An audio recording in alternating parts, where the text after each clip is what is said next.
Good afternoon, everyone. We do have a quorum and we can begin. Because we don't have our mayor or mayor pro tem here, this board will have to act to appoint a chair for the purposes of this meeting. Perhaps you could just have some discussion amongst yourself. Once you decide who that chair should be, a motion would be appropriate. I don't mind being the chair. I was gonna, or Don, you want to be chair? I make a motion that we have Councilmember Willis be the, the temporary presiding officer. I'll second.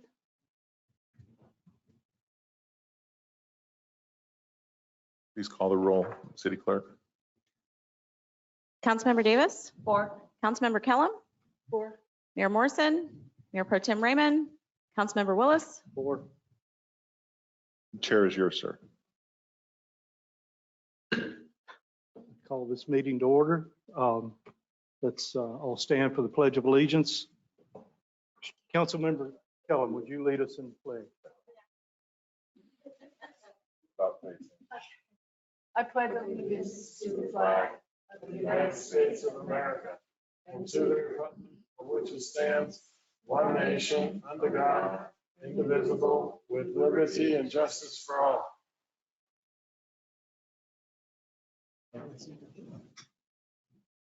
Okay, so obviously we're going to be looking at a different direction tonight. So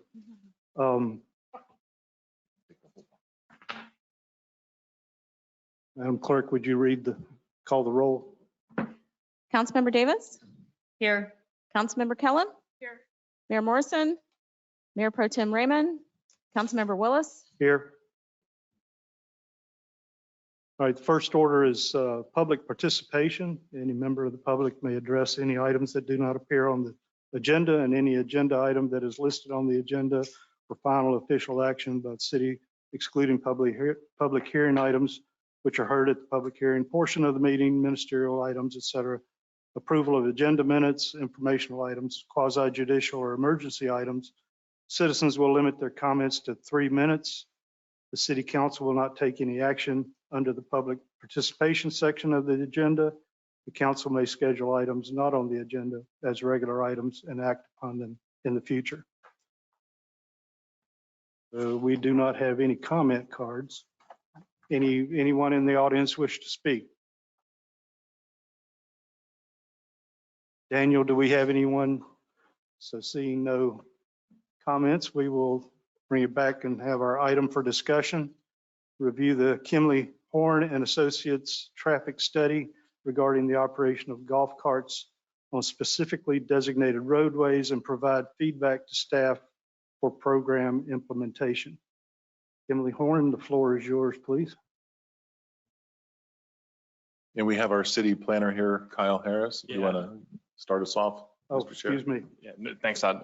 Yeah, just real quick, just wanted to kind of give some background. As many of you know, this has been a topic of discussion for a couple months now. A golf cart study was first directed staff to obtain the study in August of 2022, at which point we went and engaged Kimley Horn and Associates to create a report that creates a golf cart network map.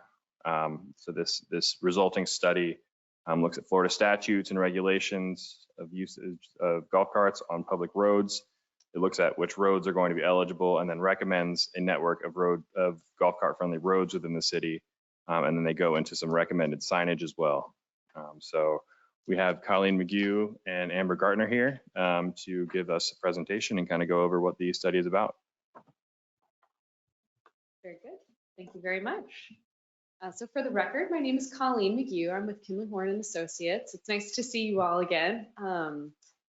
We were asked to determine whether golf cart use is suitable on city roads within the study area that is described in this report. And so we have been working diligently and very closely with your staff as we've developed this report. And we're looking forward to presenting the results to you all tonight. My colleague Amber Gartner is a traffic engineer who does a lot of work on golf cart studies throughout the state. including a very popular golf cart destination, also the Villages, where golf carts are heavily used. And so there is really no better traffic engineer from Kimley Horn to work on this study with me. Next slide, please. So just a quick outline of what we're going to be talking about with you all tonight. I'll give a brief overview of the project, and then we'll kind of go into some technical details about the network evaluation that we did. We looked very closely at potential crossings over State Road A1A. And then Amber will go through our recommendations, and we'll share what other communities are doing that are similar to this, and have our contact information and time for questions at the very end. Next slide. So I know that the maps on the slide are very tiny, and so we printed out some much larger maps that are in your, should be on the dais in front of you, so you can take a closer look. So first, this is the study area map. When we first started off with this project, staff shared with us the list of potential roadways to be considered in the study. And so we took those roadways, and you'll see they're all here on the map. This is the proposed network. And then we also wanted to make sure we noted some of the key locations and destinations around the community. Having done a lot of work with you all on the Presidential Streets Master Plan, we're very familiar with that part of the city. And we know there's some great destinations there that community members want to visit and would be likely visiting with their golf cart. And then on the western side, there's a couple of parks, which we've noted here, Banana River and Manatee Sanctuary Park, and some roadway facilities that are considered for golf cart use on that side of the A1A. Next slide, please. And so as far as a project overview, the city has already adopted an ordinance regarding operation of golf carts and low-speed vehicles on your roadways. So those ordinances are listed here. That ordinance enables you all as city council to authorize the use of golf carts on city roads upon adoption of a separate resolution designating specific roads suitable for golf cart use. So our analysis here was to determine which roads would be suitable for golf cart use according to Florida statute, as well as just our experience working with other communities who have adopted similar ordinances.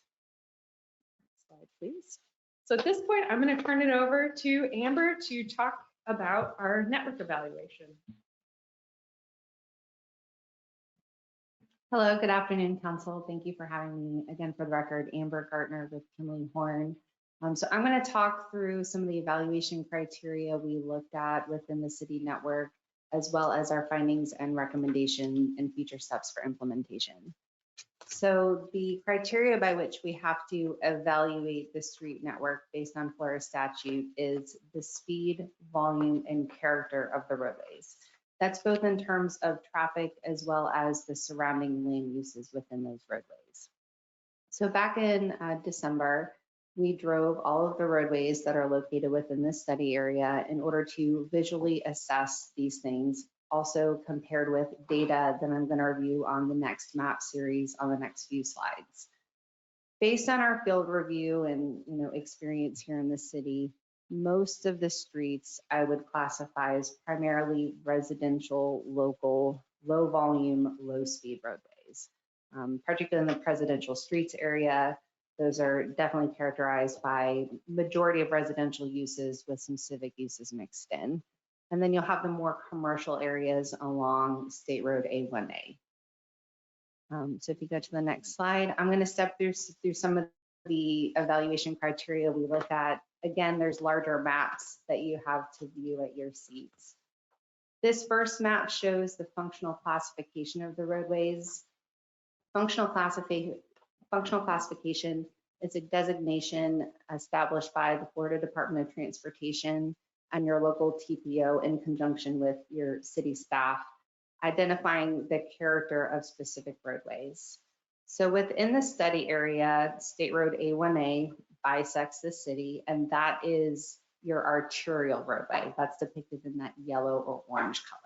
So the primary function of those arterial roadways are to really transfer traffic from one point to another. It's through traffic, and they're more high volume, high speed roadways typically.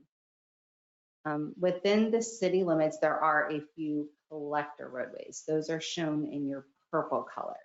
So the function of these collector roadways, they're more moderate volume, and they're going to help to transfer those local trips, local traffic to that arterial roadway.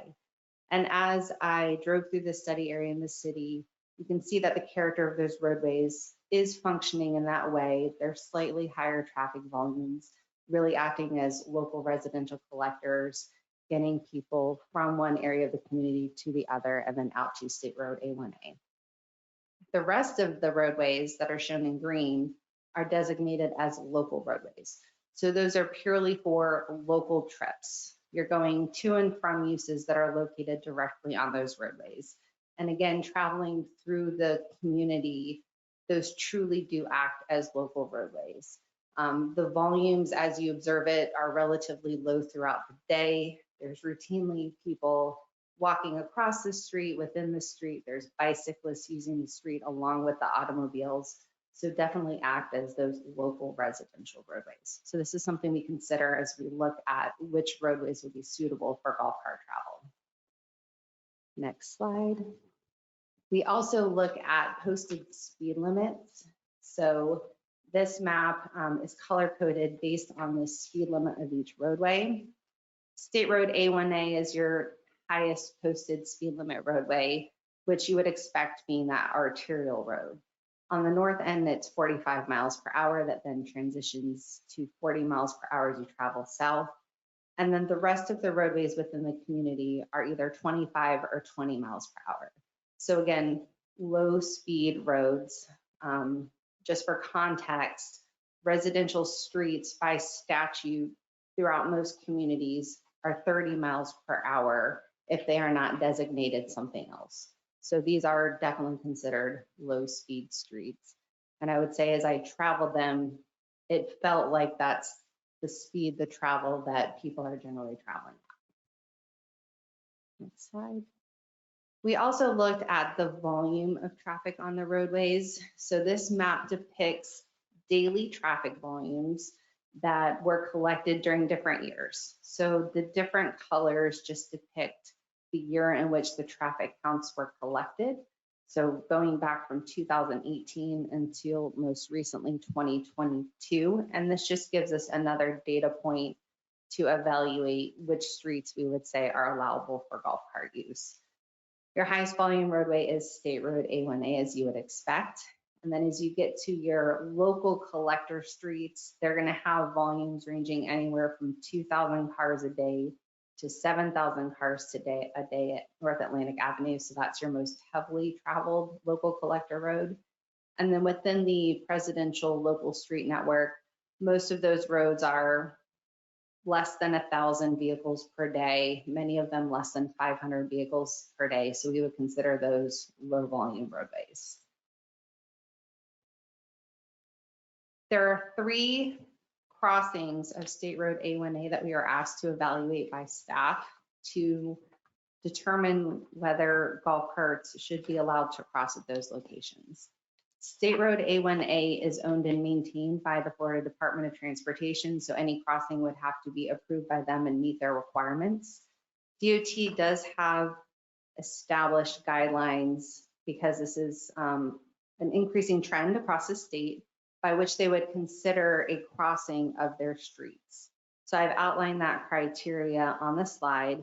These are all signalized locations, so we have to consider things like the volume of traffic on your approach street, the geometry of the approach street, does it have turn lanes, the number of lanes that we're crossing on the major street, which is State Road A1A, the speed limit of the approach street, and then any interesting geometry that the intersection may have that we would think would not be suitable for this type of traffic. So we looked at each location against these FDOT guidelines.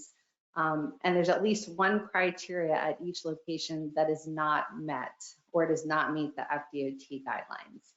So at West Central Boulevard, the approach volume on Central Boulevard is higher than what the DOT standards or guidelines would allow for that side street approach to cross the state roadway.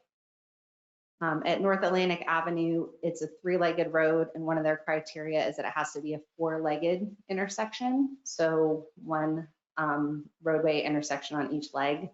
I do know that DOT has plans to improve that intersection and add a 4th leg.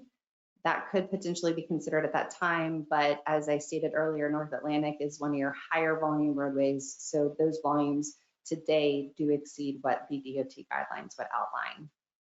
And at Center Street, there's a skew, an offset in the intersection, and that affects some sight distance and considerations that we would look at for golf carts to be able to cross at that location. And so it's not a location we would recommend for golf carts to cross there. We did have a meeting with FDOT last month to let them know that the city is conducting this study, that you're considering incorporating this roadway network and allowing golf carts to travel within city streets, that we had been looking at these crossings to get their input and to see if they could consider that in future projects and plans that they have along State Road A1A. They have not given us any definitive feedback yet at this point, but they are aware of the project. And these locations, could be considered by the department in the future with future projects. But at this point, because they don't meet that criteria, we would not recommend allowing golf carts to cross at State Road 818. Next slide.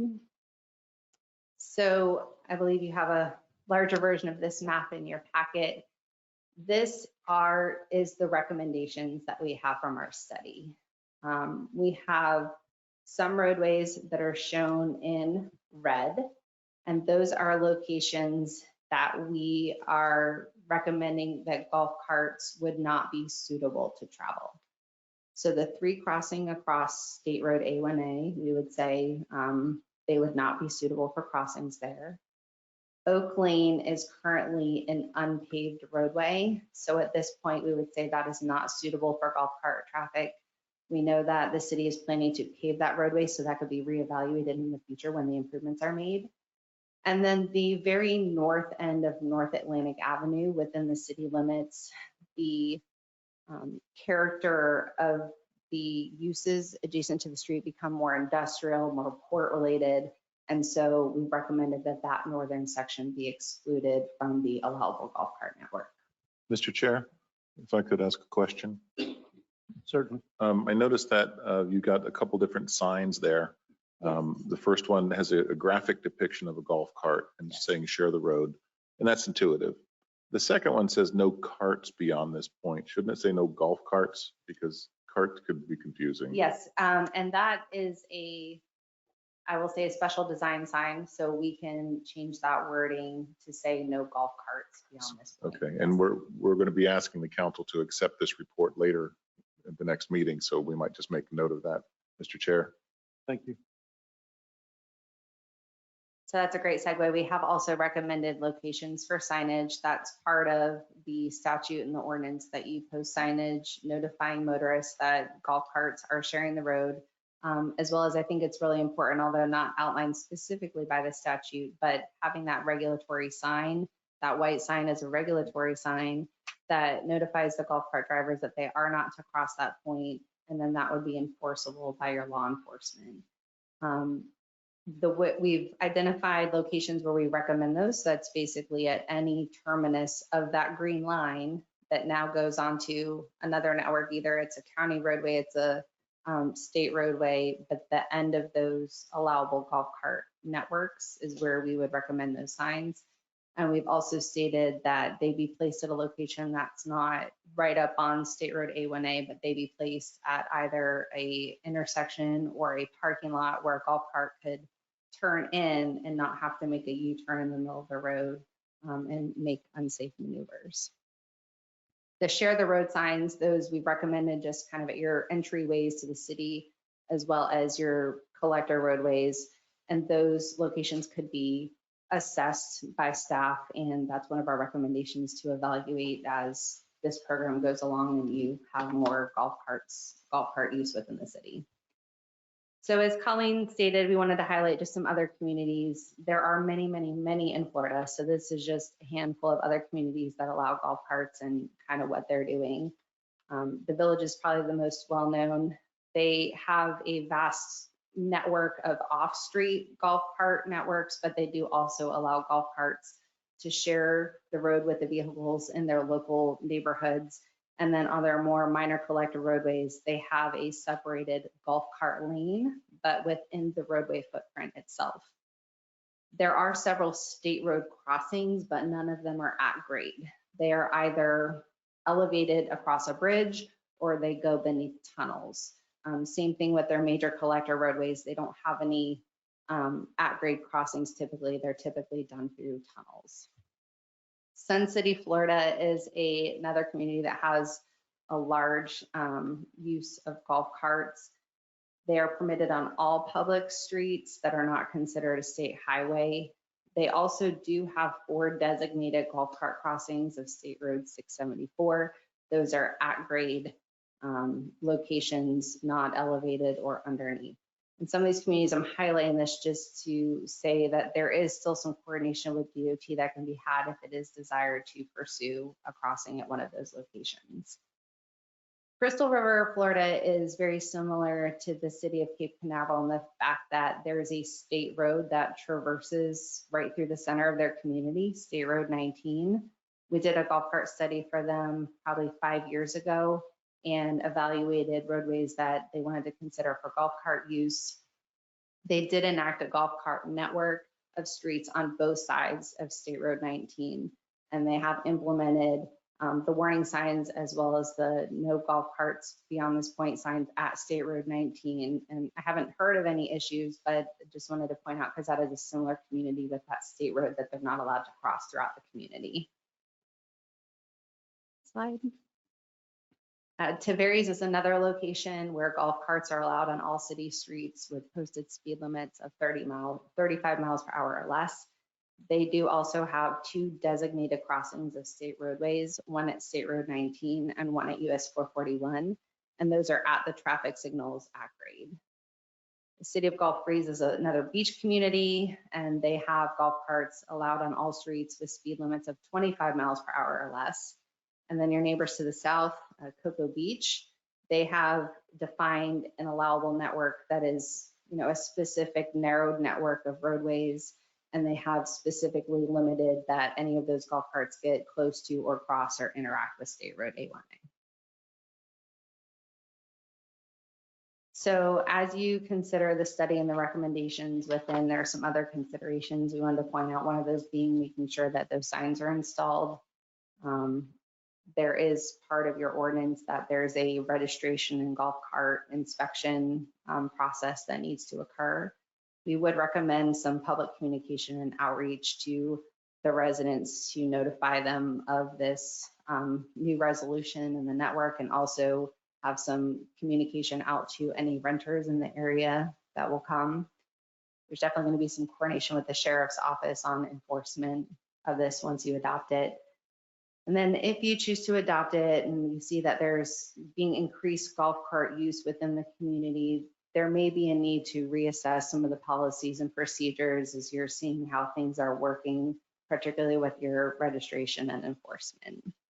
And then finally, in order to adopt this, you'll have to enact a resolution with the golf cart network in order to establish the golf cart use on your city streets. So that concludes my presentation, and we'd be happy to answer any questions or any questions you have for staff. Council, anybody have a question? I just have a couple. On Oak Lane, it's in our budget to pave that this year. Could we change it to, because there are people, I think there's like 7 houses on Oak Lane and 2 or 3 of them have golf carts. If we adopt this, we don't want them to be disallowed to get to North Atlantic to use their golf cart. Could we adopt it and put Oak Lane into it? I mean, it's not a place where people would go to ride up and down Oak Lane. It would be more the residents just coming out of their houses to get to the rest of the city. So Yes, this council can adopt any network you so choose. So that's our opinion at this point, knowing that it's not paved, but I do understand that it's going to be paved. So I would say that's up to the discretion of the council. So to follow up on that, Mr. Chair, it's not on the map only because it's not paved. Correct, So if it were paved, it would likely have been on the map. correct. Thank you. Can I ask, and you may not know this answer, there's going to be limited places they can cross A1A. Like you said, in different cities, there's limited places. Do you know if there's issues with people following that or trying to cross A1A at different places? Or you may not know the statistics, but I'm concerned that they will not go to, because some people can't get to those, so there might be issues of them trying to cross at a non-designated area. I am not aware of any specific statistics or incidents that's happened at other locations, but definitely that's something you have to consider as far as enforcement. All right, thank you. But according to your study, you're saying there shouldn't be any crossing of A1A. Correct at this point Okay. in crossing All the right. state road. So to adopt it, we would be saying There's not. golf Right, carts the on the east side, west stay on the side, west yeah, and the east stays on correct. the east. Okay. And I forgot on the recommendation side, we did have one road in orange color, so center Yeah. on the west side, because in and of itself, we would say that's suitable for golf cart travel. You can adopt that as part of your network. It's just the fact that they can't get anywhere. The road itself, the speed, the volume, the character of traffic could be allowed for golf cart use, but because the city street pretty much just goes to those residential uses and condominiums there, they couldn't cross, and we didn't know if that would introduce them to want to do something that they're not supposed to. Mr. Chair, a follow Yes. up on that one too. I suspect that we're going to be asked for years, why can't we cross A1A? And I just want to cement it kind of for us. As I understand it, there's three different cases for the three different crossings that are shown in red. The one at West Central is because of traffic volumes. Correct. The maximum approach street volume on the side street based on the DOT criteria is 1,500 vehicles per day. And that roadway is something on the order of 3,000 vehicles per day. So that's the east-west. Correct. It's Talking about. yes, it's the volume on Central. The north-south being over 20,000 doesn't count against it. Correct. Yeah, the only criteria for the major street is the number of lanes that you're crossing, which 5 is the maximum. And there's exactly 5 on A1A. Okay, so West Central is volumes. Correct. And then going down to North Atlantic Avenue, that's because it's a T intersection. Correct. Is that the only reason? Also because of the volume. So once Also the that's a volumes. four-legged intersection, the volume would still be higher than what DOT would allow. When the International Drive is realigned, we would do a traffic count presumably to see what those volumes actually Yes, are. that is something. And that could potentially bring that intersection in if those volumes are under 3,000. That roadway, just because of the nature and the volume of the traffic on that road being upwards of 7,000. Oh, on the east side of Oh. Illinois, yes, you're right. And then finally on Center Street, the reason that doesn't qualify is because of the offset or the jog. Correct. Yeah, I just wouldn't recommend it from a safety standpoint. Thank you. I think just looking at the other communities, they may have been grandfathered. A lot of these communities that have at-grade crossings of state roadways could be that they had that established, 15, 20 years ago before the new guidelines have been enacted. So I think, city staff will continue to have those conversations with DOT, but those are their guidelines at this point. Go ahead. As you know, I'm sure that we're going through an A1A improvement in that area. With FDOT, knowing that we have enabled golf carts if we do, that would be taken into the planning for the roads to possibly make a crossing. Yeah, that was part of what we discussed with them when we met last month. We had the project manager for that project on the phone and I discussed with them, what the city's considering and asked them to consider that in future projects. So I think that's something that staff will just need to continue to have coordination with them on. And one more question, on the signage, like on Orange Avenue down by Washington and Jefferson, I don't see the the signs that golf carts share roads, but that would be up to a staff thing to add more. Yeah, these were just our recommendations based on kind of gateways within, when you're coming into these collector roadways from State Road A1A coming into the city. And then also it's kind of as you're driving on those roadways that you see the sign at some point, just like when you have speed limit signs, you don't need them all Yeah. along the road. You just need them at one point. Right. But those are more suggestions, and city staff could place those at other locations And add some as necessary. and add additionals as well. Thank you. This is an awesome study. Thank you very much. And I like the part where you highlighted the different places people can go on golf carts. And that's really awesome. So thank you very much.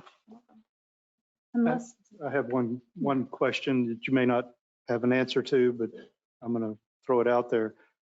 Does the port have any policy on golf carts? I don't know the answer. Okay. So as I understand, I guess it's a legal question, but as I understand the statute is you have jurisdiction over your roadways. Right. And then they would have jurisdiction over their roadways. Of course. But my Yeah. point being, we've had a lot of interest in being able to get to restaurants at the port via golf cart or some other conveyance other than a car. And obviously we have that red restriction at the northernmost end of North Atlantic. So you're recommending we don't go that far. Correct. Okay. And, you know, one of the things with this, it being an attachment to a resolution is you can update that map and update that resolution as you feel the need to change things as well. so my understanding, and make sure I'm right, the only place on the west side that you would be able to do the golf cart would be West Central and Third. Yes, That's those, it. so, and within our city network, those two roadways as well as Center were the only ones I'm assuming because they're the only city streets. Okay, So if those communities allow golf carts within their private communities, then they can get onto Therm or Central and then interact with each other and go to the parks. But they would not be able to cross State Road A1A. okay, thank you. Any other questions, council? Oh, Going off of Councilman Willis's question regarding the northern tip of North Atlantic, which is depicted in red. If this golf cart program got off the ground and the port allowed golf carts on George King Boulevard, there are, as the councilman indicated, several points of interest, including the restaurants, plus Jetty Park is right around the corner from that intersection. I can't recall what the rationale was to make that northern portion red. The primary reason is at that point, it starts to change to the more industrial port and there's not really a location for the golf carts to turn around. So that was part of the consideration as you're going from your municipality into the next, in order for them to have a safe place to turn around and not be outside of your borders. That was part of the consideration. So if there are golf carts allowed within the port area and north of that line, we could reassess that. I think that would be, you know, allowable. At that point where it changes from green to red, is that Port Canaveral Trailer Park? Yes, So is this the last place there could be golf carts originating? correct, Okay, within the city. thank you. But there's that circle there that's right out in front of Transmontane, mhm. Yeah, whether or not, I think that falls within the jurisdictional limits of, there would be golf carts there. right. But whether there were opportunities to make it more golf cart friendly, should the port allow access onto the boulevard.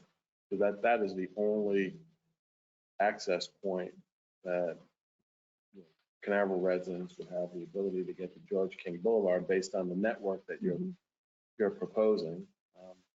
I know there's one little trail across from Sherwood, but that's more of a bike trail that leads you out to George King Boulevard behind the subway, but I don't think that was evaluated for golf cart It purposes. is not.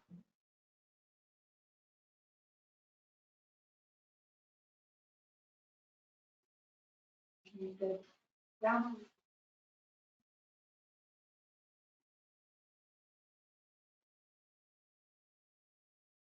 They would have to go a little bit further. So is that right where our street ends, our Yeah, as I jurisdiction. understand, Our the jurisdiction. study area limits is where the city maintenance would end, and that's where the welcome sign is of that Okay. location. Because there is those big parking lots right there that golf cart. On private property, though. Yeah, okay.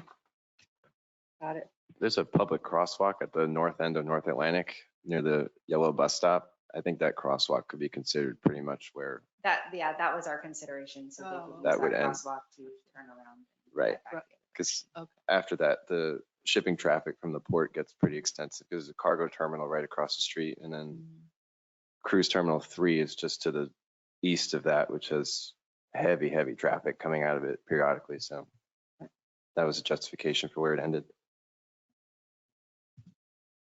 Thank you. Any further questions of Ms. Gardner? Thank you, Ms. Gardner. We do have one speaker card, with Dr. Shannon Roberts. If you would like to come and utilize your 3 minutes.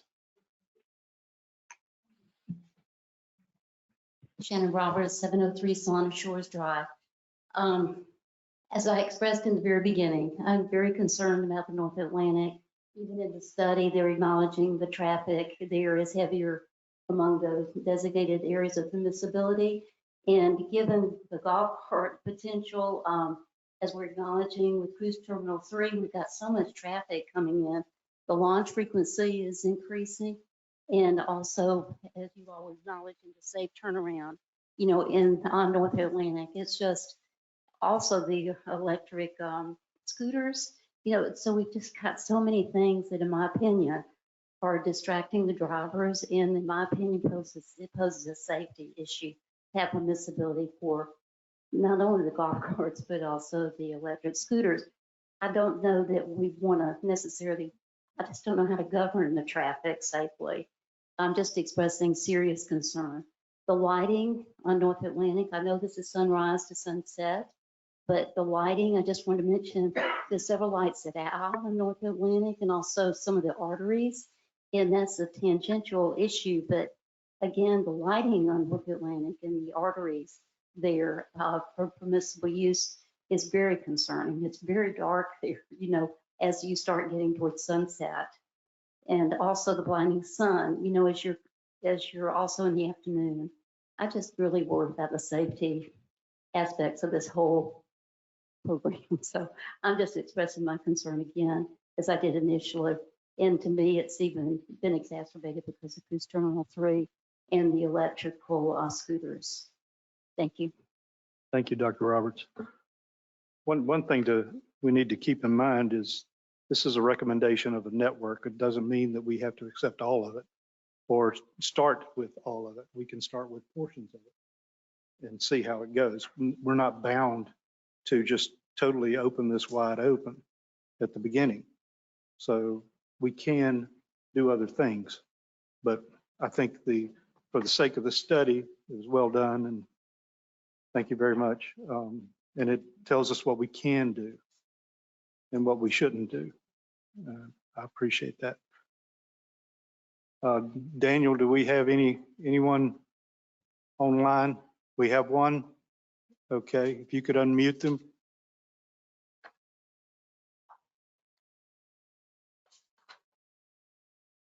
He's handling it. Hi, can you hear me? Yes, if you've got 3 Wonderful. minutes, please state your name, where you Okay.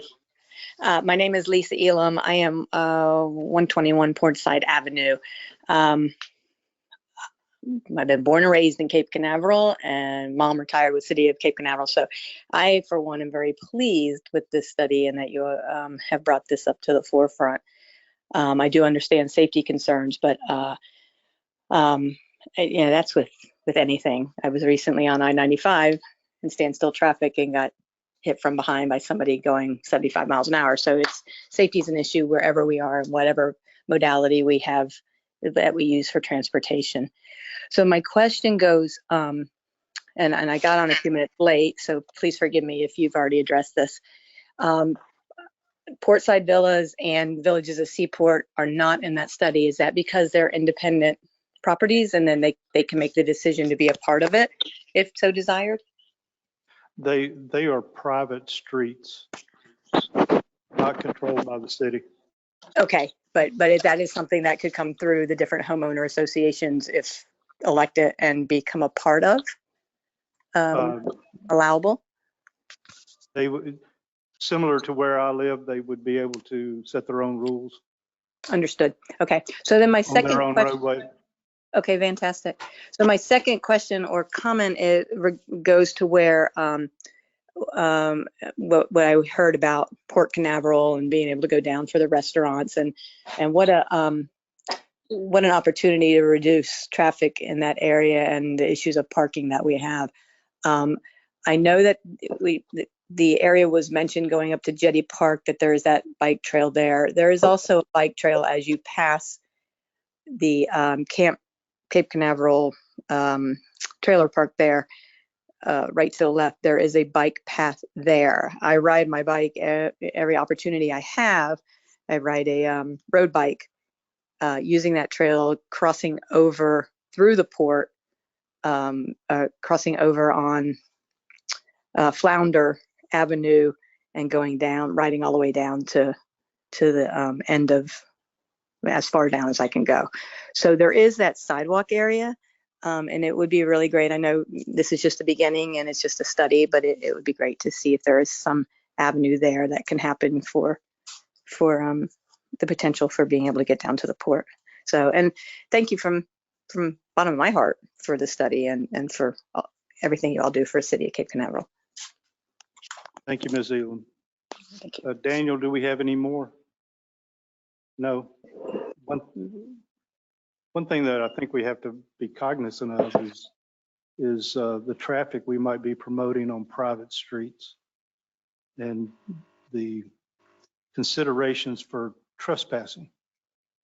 And there's probably ways that people could ride a bike and go down through private neighborhoods and make their way to Jetty Park or some other location at the port. So we have to be careful about the Pandora's box we might open with that. Not that somebody could easily get trespassed against, but we have the consideration for our streets. So I think Don is running the meeting. Daniel, do we have someone online? Ms. Elam wishes to speak again. Okay, Ms. Elam.